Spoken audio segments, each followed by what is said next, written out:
தான் செஞ்ச கொலையை தானே இன்வெஸ்டிகேட் பண்ணி கண்டுபிடிச்ச டிடெக்டிவ் உங்களுக்கு தெரியுமா? குழப்பமா இருக்குல்ல, இருங்க தெளிவா சொல்றேன். இந்த சம்பவம் நடந்தது 1887. பிரான்ஸோட ஒரு கடற்கரையில கொல்லப்பட்ட ஒருத்தருடைய உடலை போலீஸ் கண்டெடுக்கிறாங்க. இறந்தவர் உடம்புல குண்டடிப்பட்டிருக்காங்க, சுட்டுதான் கொல்லப்பட்டிருக்கான்னு தெரிஞ்சாலும் அவர் உடம்பு இருந்த இடத்த சுத்தி எந்த ஒரு ஆயுதமோ தடயங்களோ சாட்சிகளோ இல்ல.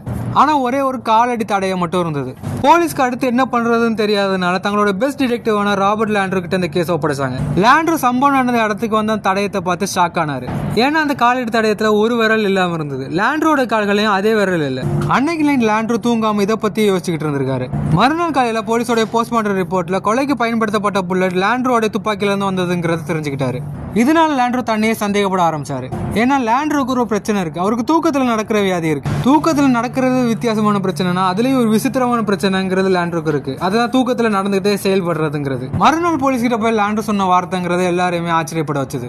அவர் கொன்னது நானா இருக்கலாம் லேண்ட்ரூ சொன்னது அவங்க யாராலையும் நம்ப முடியல. ஆனா லேண்ட்ரூ என்ன இங்கேயாவது லாக் பண்ணி வச்சிருங்க, என்னால யாருக்கு எந்த பிரச்சனையும் வேண்டாம்னு சொன்னாரு. இதை கேட்டு போலீஸ் அவரை கஸ்டடியில் எடுத்து கோர்ட்ல ஒப்படைக்கும் போது கோர்ட்டே குழப்பத்துல இருந்தது. ஒரு மனுஷனால தூக்கத்துல கொலைப்பட முடியுமா? லேண்ட்ரோட ஸ்டேட்மெண்ட்டுக்கும் மற்றவங்களுக்கு குழப்பத்துக்கு ஒரு பதில் வேணுங்கிறதுக்காக தோட்டம் இல்லாத துப்பாக்கி அவர்கிட்ட கொடுத்து அவரை தூங்க வச்சாங்க. கொஞ்ச நேரத்துல லேண்ட்ரூ தூக்கத்துல நடக்க ஆரம்பிச்சாரு. துப்பாக்கியை தூக்கி போலீஸ்காரங்க மேல சுட்டாரு. அவரோட சந்தேகங்கிறது உண்மையாயிருச்சு. லேண்ட்ரூ தனக்கு கொடுத்த கேஸை சால்வ் பண்ணிட்டாரு. ஆனா கொலை பண்ணதே அவர் தான். இதுக்கப்புறம் லேண்ட்ரூ வாழ்க்கை முழுக்க யாரும் இல்லாத ஒரு தனி வீட்டுல போலீஸ் காவல்ல வைக்கப்பட்டாரு. அவர் ஜெயில அடைக்கப்பட்டனாலும் சுதந்திரமாவும் இல்லாம ஹவுஸ் அரெஸ்ட்ல வைக்கப்பட்டாரு. இந்த கேஸுங்கிற ஒரு சாதாரண கேஸ் இல்ல. தன்னுடைய கொலையை தானே கண்டுபிடிச்ச ஒரு டிடெக்டிவோட வித்தியாசமான செல்ஃப் மர்டர் கேஸ். நீங்க ராபர்ட் லேண்ட்ரூ வந்தா என்ன செஞ்சிருப்பீங்க? அதோட இந்த கேஸை பத்தி நீங்க என்ன நினைக்கிறீங்கன்னு கமெண்ட் பண்ணுங்க.